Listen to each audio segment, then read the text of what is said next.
Good morning to all of you. Welcome to the Rajhans career private limited. दोस्तों, मैं हूं सूर्यभान सिंह और आज हम अक्टूबर माह में प्रवेश कर चुके हैं। चूंकि अक्टूबर माह 2-3 कारणों से महत्वपूर्ण हो जाता है करंट अफेयर के दृष्टिकोण से। यदि मैं बात करूं, पहला तो ये जो कि 19वें नंबर का एशियन गेम्स हो रहा है, कहाँ? हांगझू चाइना में, जिसकी शुरुआत 23 सितंबर को हुई है और उसका जो समापन है 8 अक्टूबर को होने वाला है। इसलिए भी इंपॉर्टेंट हो जाता है एशियन गेम्स के कारण, जहां हमको दिखेगा भारत का मेडल टैली में कौन सा स्थान रहेगा। ठीक है। दूसरा, भारत के परिप्रेक्ष्य में बात करूं तो एक मेजर इवेंट भारत में होने जा रहा है, वो है ODI world cup, one day international world cup, जो कि 5 अक्टूबर से शुरुआत हो रहा है। तीसरा, अंतरराष्ट्रीय स्तर पर बात करूं तो यह अक्टूबर का माह अंतरराष्ट्रीय स्तर पर महत्वपूर्ण है, इसलिए क्योंकि जो नोबेल कमेटी है वो 6 क्षेत्र जो हैं, शांति है, मेडिसिन है, अर्थशास्त्र है, भौतिकी है, रसायन है, इन सारे क्षेत्रों में जो पुरस्कृत होने वाले हैं, नोबेल पुरस्कार जिनको मिलने वाले हैं, उसकी घोषणा होती है। तो इन सारे विषयों को लेकर यह अक्टूबर का माह इंपॉर्टेंट हो जाता है। और देखिएगा, आज का जो वीडियो है, एक तो हम नोबेल पे चर्चा करने वाले हैं, जो कि मेडिसिन के नोबेल का जो पुरस्कार मिलने वाला है उस पे घोषणा हो चुका है। दूसरा इंपॉर्टेंट चर्चा करने वाले हैं, 2-3 दिनों से कुछ खास लोगों का अपॉइंटमेंट हुआ है उस पर, और इसके अलावा बेरोजगारी दर, और इसके पश्चात हम चर्चा करेंगे जो बिहार में जाति जनगणना हुई है उसके ऊपर। ठीक है दोस्तों, चलिए शुरुआत करते हैं आज के वीडियो को। तो सर्वप्रथम हम एक नए टॉपिक पे चर्चा करेंगे और वो होगा अपॉइंटमेंट्स।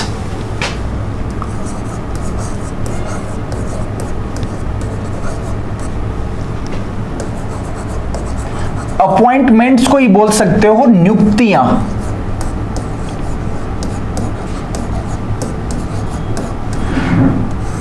ठीक है। देखिए, जैसे हम नॉर्मली बात करते हैं, राज्य में जो सड़कें बनाती हैं उसको बोलते हो पीडब्ल्यूडी। ठीक है, पब्लिक वर्क डिपार्टमेंट। सेम चीज यदि हाईवेज बनाना है तो भारत सरकार की एक संस्था है, national highway authority of India. लेकिन जब हम बात करते हैं बॉर्डर में, सीमा पे यदि किसी को सड़क बनाना है, पुल बनाना है, तो उसके लिए एक संस्था कार्य करती है, उसका नाम है ब्रो, बोलते हो ब्रो शॉर्ट में, या इसी को बोलते हो border road organisation. Border road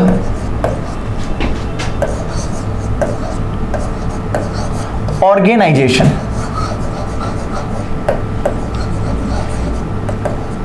चूंकि इसके हेड अध्यक्ष बोल सकते हो, जो कि हेड हैं किसके?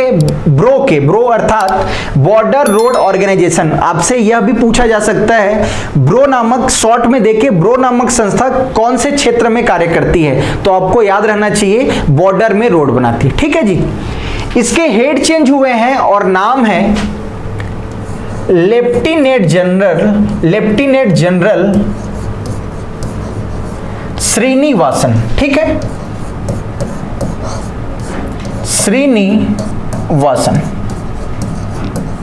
याद रखिएगा, इंपॉर्टेंट है। ब्रो के हेड चेंज हुए हैं, लेफ्टिनेंट जनरल श्रीनिवासन, पहला अपॉइंटमेंट। दूसरे अपॉइंटमेंट के लिए याद रखना, एक संस्था है, संस्था नहीं बोल सकते, जैसे हायरार्की होता है नौसैनिक में, नौसेना में एक एडमिरल होते हैं, उसके नीचे होते हैं वाइस एडमिरल। हमारे जानने लायक क्या है, भारत के नए वाइस एडमिरल बने हैं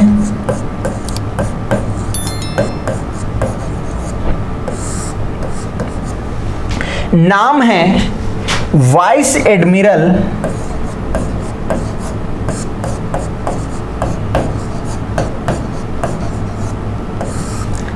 तरुण सोबती।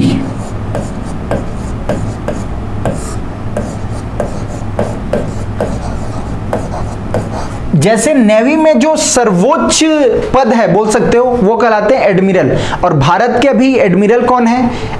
आर हरिकुमार। समझ पा रहे हो? तो नेवी के यदि नीचे आए एडमिरल के बाद तो नीचे आ जाएगा वाइस एडमिरल। वो किसको रिपोर्ट करेंगे? एडमिरल को। अर्थात दूसरे नंबर का, दूसरे रैंक का नेवी में ये पोस्ट होगा वाइस एडमिरल। कौन बने हैं? तरुण सोब। देखिएगा तीसरा अपॉइंटमेंट में आते हैं। तीसरा अपॉइंटमेंट तो नहीं है, लेकिन याद रखना हाल ही में मालदीव में चुनाव हुए हैं। मालदीव जानते हो, हिंद महासागर में एक देश है जिसकी राजधानी माले है। ठीक है, अक्सर पर्यटन के लिए प्रसिद्ध जगह है, काफी लोग जाते हैं। मालदीव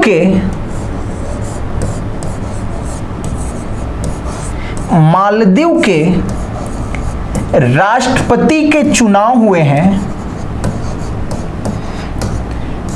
जिसमें याद रखना मोहम्मद मोइज्जू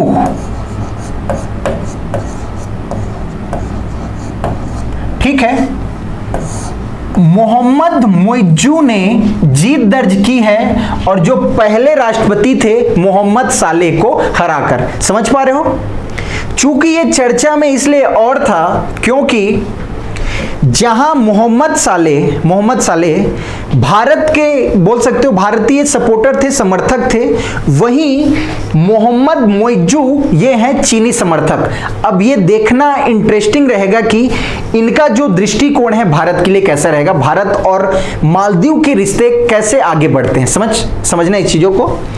मालदीव के राष्ट्रपति चेंज हुए हैं मोहम्मद मोइज्जू। ठीक है, ये तीसरा पर्सनालिटी था। और चौथा याद रखना जिसको बोलते हो प्रेस ट्रस्ट ऑफ इंडिया, इसके हेड चेंज हुए हैं जिसको आप शॉर्ट में बोलते हो PTI, press trust of India. इसके हेड चेंज हुए हैं के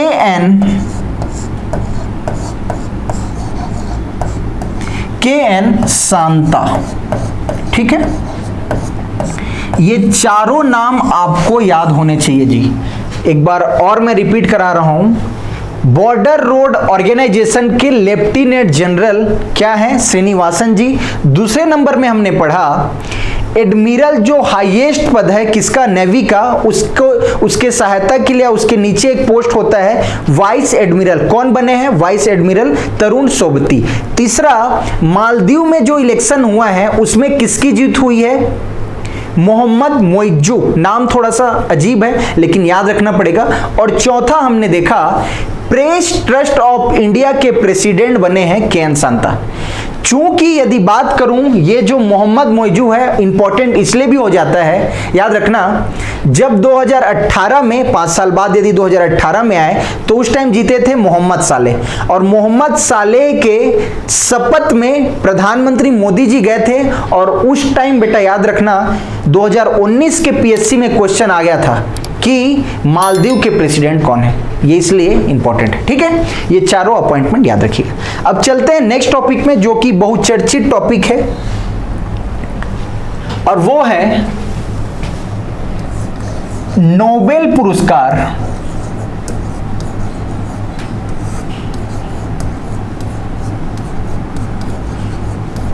नोबेल पुरस्कार 2023। नोबेल पुरस्कार 2023। ठीक है, यदि मैं थोड़ा सा बैकग्राउंड में चर्चा करूं, बैकग्राउंड मतलब इतिहास में, तो देखिएगा। चलिए, यह बात है नोबेल पुरस्कार की शुरुआत की यदि हम चर्चा करें, शुरुआत मतलब इसकी स्थापना हुई, नोबेल पुरस्कार की स्थापना होगी कब होगी? 1895 में। ठीक है, कब होगी नोबेल पुरस्कार की स्थापना? 1895 में। दूसरा, पहली बार नोबेल कब दिया गया? शुरुआत मतलब पहली बार नोबेल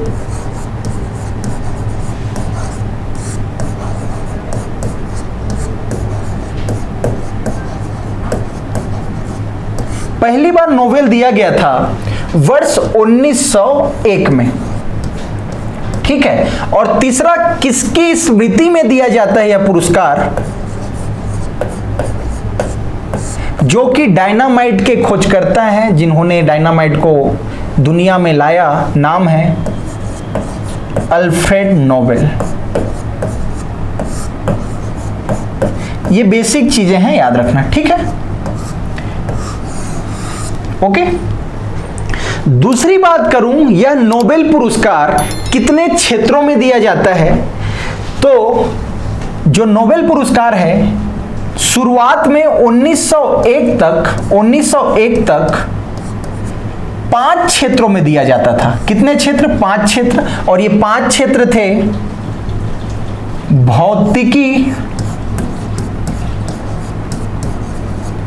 भौतिकी, दूसरा है रसायन, तीसरा है मेडिसिन, जिसको चिकित्सा बोलते हो, मेडिसिन, चौथा है शांति, ठीक है, और पांचवा है साहित्य।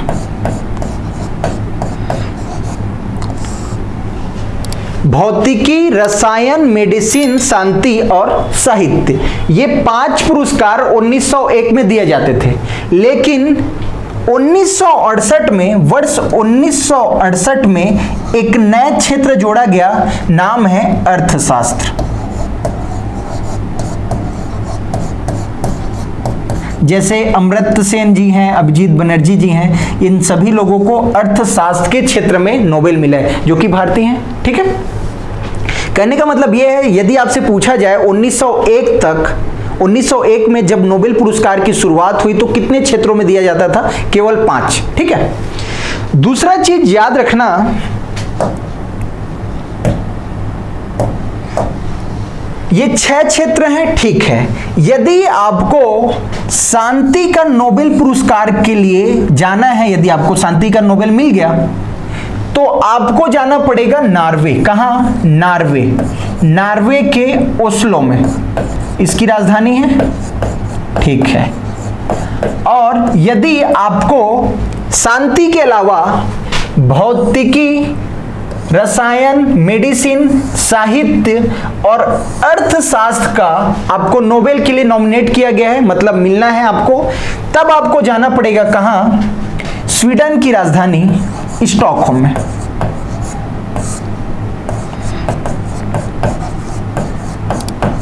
ये सारी बातें क्लियर है, ठीक है।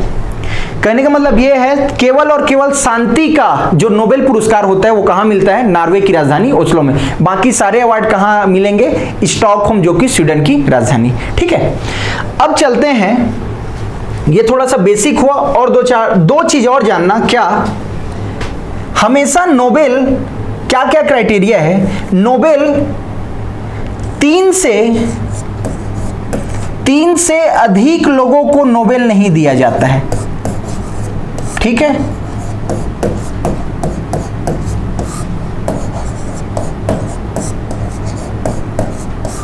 नोबेल नहीं दिया जाता है, पहला। दूसरा, यदि हम देखते हैं समानता है, जैसे भारत का सर्वोच्च नागरिक पुरस्कार है, क्या है? भारत रत्न। इसको मरणोपरांत भी दिया जाता है, लेकिन नोबेल में ऐसा नहीं है। नोबेल में क्या रहेगा? आपको यदि किसी भी क्षेत्र में नोबेल पुरस्कार मिलेगा तो आपको जीवित होना जरूरी है, ठीक है जी। मरणोपरांत नहीं दिया जाता है।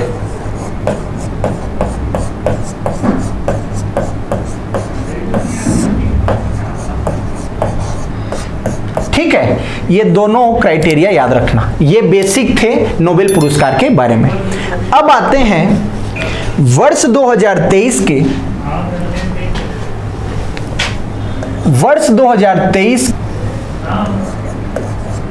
जो कि हाल ही में घोषणा हुआ है, किसके?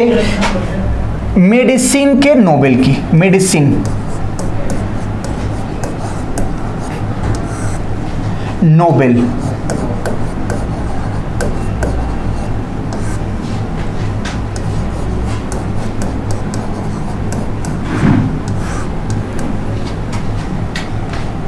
ठीक है, वर्ष 2023 के लिए जो मेडिसिन के क्षेत्र में नोबेल पुरस्कार मिला है, पहले तो नाम याद रखना। नाम अजीब मिलेंगे, चूंकि दोस्तों मैं आप लोग को एक चीज बता रहा हूं बेटा, आज जैसे मैं चर्चा कर रहा हूं किस में, मेडिसिन में, ठीक है। तो आप एक एक दिन करके, जैसे आज मैंने मेडिसिन पे चर्चा किया, नेक्स्ट डे मैं भौतिकी पे चर्चा करूंगा, फिर करूंगा रसायन पे, ऐसे मैं डेली बेसिस पे एक एक दो नाम ऐसा चर्चा करेंगे, और दो नाम ऐसे रटते जाओगे तो अंत में आपका सारा नाम क्लियर हो जाएगा।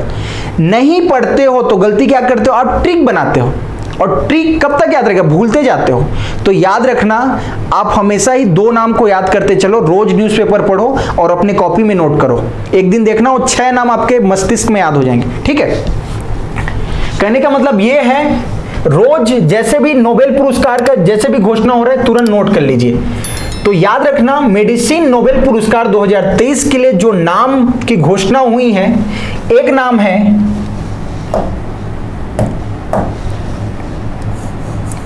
Caitlin Kariko.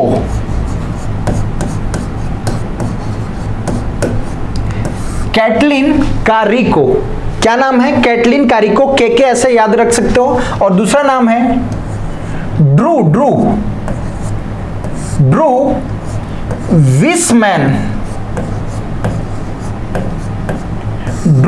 विसमैन, ठीक है। पहला है कैटलिन कारिको, दूसरा नाम है ड्रू विसमैन, ठीक है। चूंकि अभी बात आ रही है, ये समझना कैसे, जैसे हम अक्सर बोलते हैं, जो गूगल के सीईओ हैं, कौन है, सुंदर पिचाई जी, वो भारत में तो जन्मे हैं, चूंकि अभी उनकी नागरिकता है, किनकी है, अमेरिका की नागरिकता है, तो उनको क्या बोलते हैं, भारतीय मूल के अमेरिकी। समझ पा रहे हो। सेम चीज यदि बात करूं, जो कैटलिन कारिको हैं, ये जो हैं हंगरी में जन्म ली हुए हैं। कहां, हंगरी में, इसलिए इनको कहा जा रहा है हंगरी मूल के अमेरिकी, लेकिन अभी नागरिकता क्या है उनकी, अमेरिकी है, ठीक है।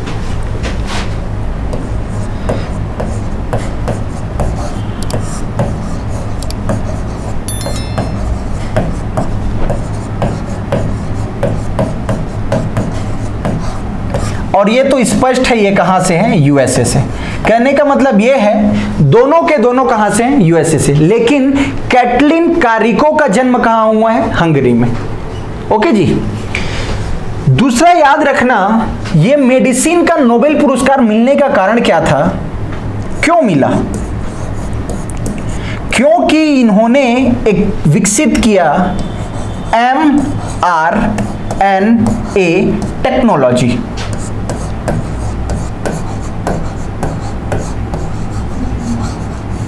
ठीक है, ये कुछ नहीं है, याद रखना, M फॉर मैसेंजर,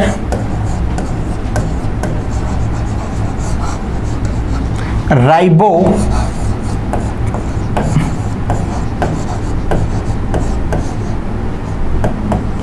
न्यूक्लिक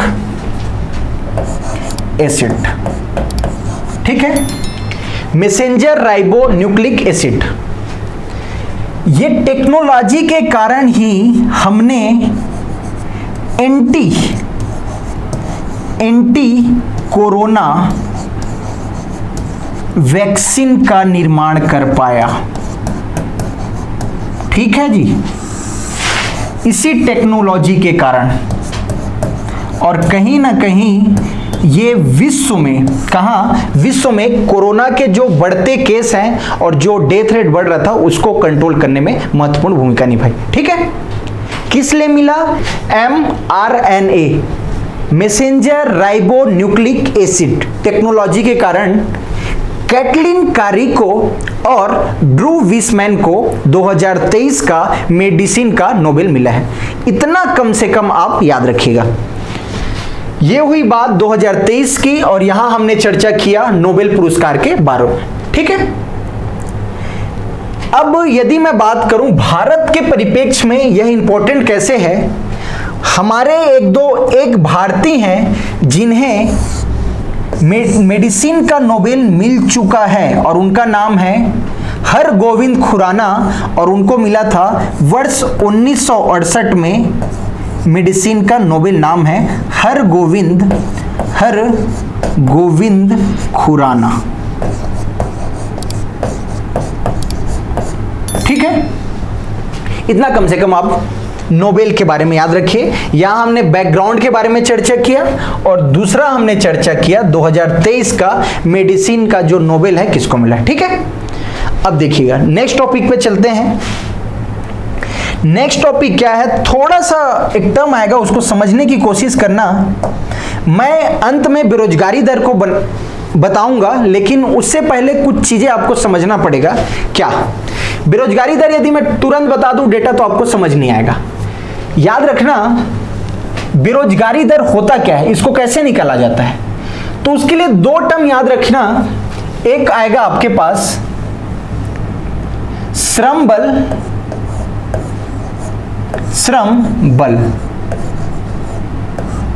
और दूसरा आएगा कार्यबल।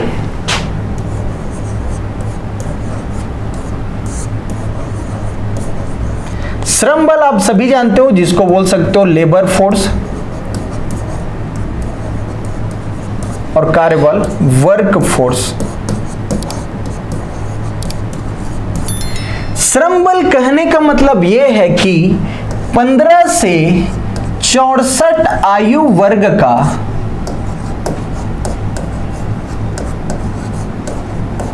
15 से 64 आयु वर्ग का वह हिस्सा जिन्हें कार्य करने की क्षमता, जिनमें कार्य करने की क्षमता हो, योग्यता हो, और तीसरा क्या हो, इच्छा शक्ति हो। ठीक है, श्रम बल मतलब जैसे एक सामान्य जो नागरिक है 15 से 64 वर्ग में, वह श्रम बल का हिस्सा होता है। जैसे उनके पास क्या क्या होना चाहिए, क्षमता हो, योग्यता हो और इच्छा शक्ति हो। ठीक है, यह श्रम बल का सामान्य परिभाषा है। ठीक है, कार्यबल क्या होगा, श्रम बल का वह हिस्सा, श्रम बल का वह हिस्सा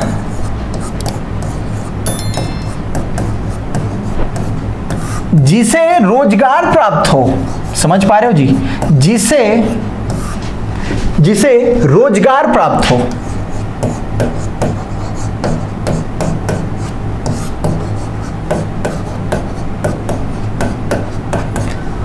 मतलब 15 से 64 आयु वर्ग का वह हिस्सा जो किसी कार्य में, जो रोजगार में क्या है, संलिग्ध है। ठीक है, उनको क्या बोलेंगे अपन, कार्यबल। अब यदि मैं मानूं श्रम बल, यदि बेरोजगारों की संख्या को निकालना है तो कैसे निकालोगे, इजी है। क्या कर दोगे आप, लेबर फोर्स में किसको घटा दोगे, वर्क फोर्स को। तो आपके पास क्या निकल जाएगा, अनएम्प्लॉयमेंट निकल जाएगा कि नहीं निकले। यदि मैं मानूं श्रम बल कितने हैं अपने पास, 100 हैं। कितने हैं, 100, और वर्क फोर्स कितने हैं, याद रखना 95। तो ये कितने लोग बेरोजगार आ जाएंगे, 5 लोग। इजी है कि नहीं। ठीक, अब बेरोजगारी दर निकालना है। दर निकालने के लिए 100 से गुणा कर दीजिए। तो बेरोजगारी दर कैसे निकलेगा, अनएम्प्लॉयमेंट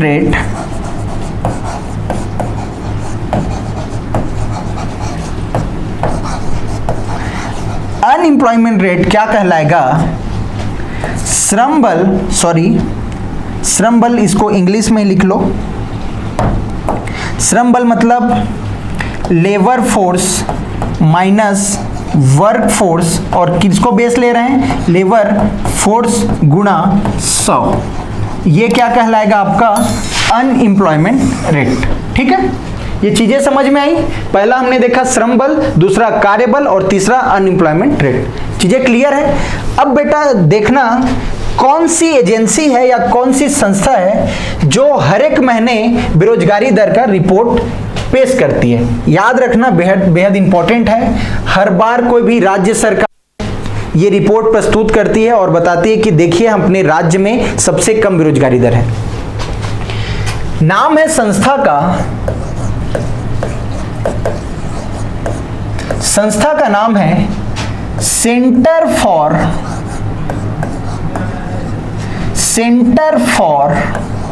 मॉनिटरिंग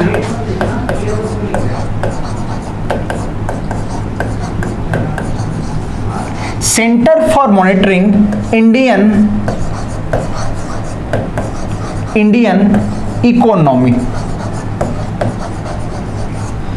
ठीक है, संस्था का क्या नाम है? Centre for monitoring Indian economy. Clear है? यदि लेटेस्ट डेटा की बात करूं,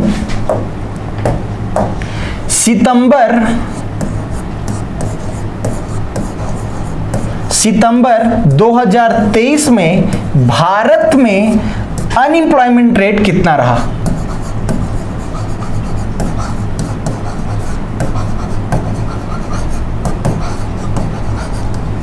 तो याद रखना, भारत में, इंडिया में रहा है 7.09%। कितना? 7.09%। वहीं एक और चीज याद रखना, रूरल, ग्रामीण और अर्बन में। ठीक है, रूरल में रहा है 6.20% और अर्बन में रहा है 8.94%। ठीक है, ये चीजें क्लियर है? कौन सी संस्था है जो प्रति महीने भारत में बेरोजगारी दर प्रस्तुत करती है? Centre for monitoring Indian economy. Okay, और हमने इससे पहले और चर्चा किया कि श्रम बल क्या होता है, कार्यबल क्या होता है और अनएम्प्लॉयमेंट रेट क्या होता है। ठीक है, अब एक बहुचर्चित थोड़ा सा मामला क्या है देखना, पूरे भारत में, भारत के इतिहास में एक राज्य है और राज्य का नाम है बिहार। बिहार में पहली बार जाति जनगणना हुई है जी।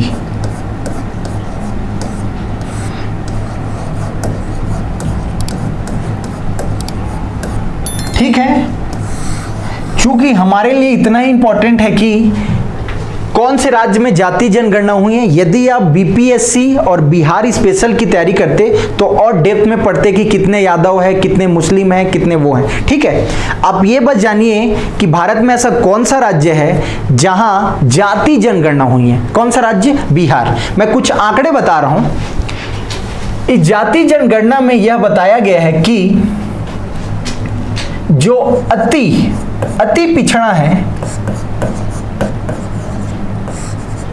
पिछड़ा है उनका कुल जनसंख्या में प्रतिशत है 36%। कितना? 36%। वहीं पिछड़ा जो है, पिछड़ा कितना है? 27%। ये सब याद रखिएगा। लेकिन हमारे काम का यही है बेटा, याद रखना बिहार में हुई है जाति जनगणना। दूसरा चीज जो हमारे लिए इंपॉर्टेंट हो जाता है, चूंकि अभी 2021 का सेंसस नहीं हुआ है, इस जाति जनगणना से हमको पता चला है कि बिहार की जो टोटल आबादी है, कुल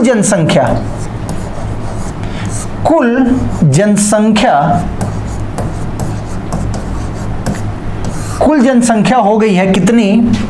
13 करोड़। ठीक है, पहला चीज याद रखिए कौन से राज्य में जाति जनगणना हुआ। दूसरा चीज याद रखिए कितना अति पिछड़ा वर्ग है और पिछड़ा कितने हैं। और तीसरा, टोटल आबादी किसका? बिहार का। ठीक है, चूंकि राजनेता जो वहां के हैं नीतीश कुमार जी ये बोल रहे हैं यदि हमारे पास जाति जनगणना के आंकड़े आ जाएंगे तो हम उस जाति के विकास के लिए वैसी योजनाएं बनाएंगे। ठीक है, कहीं ना कहीं ये सही है, लेकिन इसके काउंटर पार्ट भी है। जैसे कुछ कहीं ना कहीं जब एक जाति की जनसंख्या बढ़ने लगेगी तो जो जिनकी कम जनसंख्या वाली जाति है उनके ऊपर थोड़ा सा हावी हो जाएंगे। ठीक है, ये सारे निगेटिव पॉइंट है, पॉजिटिव पॉइंट भी है, आप ऐसे देख सकते हो, बशर्ते आप इतना कम से कम याद रखिए। ठीक है, तो आज के मैं जितने भी सारांश की बात करूं तो हमने क्या क्या पढ़ा। पहले तो ये पढ़ा कि कितने अपॉइंटमेंट्स हुए। ठीक है, दूसरा न्यूज ये पढ़ा नोबेल पुरस्कार का इतिहास, तत्पश्चात देखा 2023 का जो नोबेल पुरस्कार है किसको मिला है, क्यों मिला है, क्या भारत में किसी को मेडिसिन के क्षेत्र में नोबेल मिला है, ठीक है। और इसके बाद हमने अनएम्प्लॉयमेंट रेट देखा और तत्पश्चात लास्ट में देखे हमने बिहार में जाति जनगणना। एक चीज आप थोड़ा सा नोट डाउन कर लेना, बार बार पूछा जाता है कि भारत में सबसे पहले किसको नोबेल प्राइज मिला है, तो याद रखना वर्ष 1913 की बात है और नाम है रविंद्रनाथ टैगोर जी को।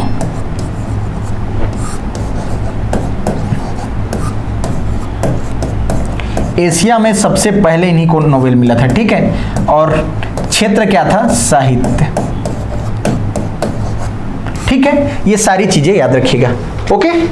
ट्राई कीजिए नोट करने का। और अगेन मैं आपको बोल रहा हूं, एक बार बल्क में याद मत करना, बहुत बड़ा ब्लंडर होगा, आप याद ही नहीं कर पाओगे।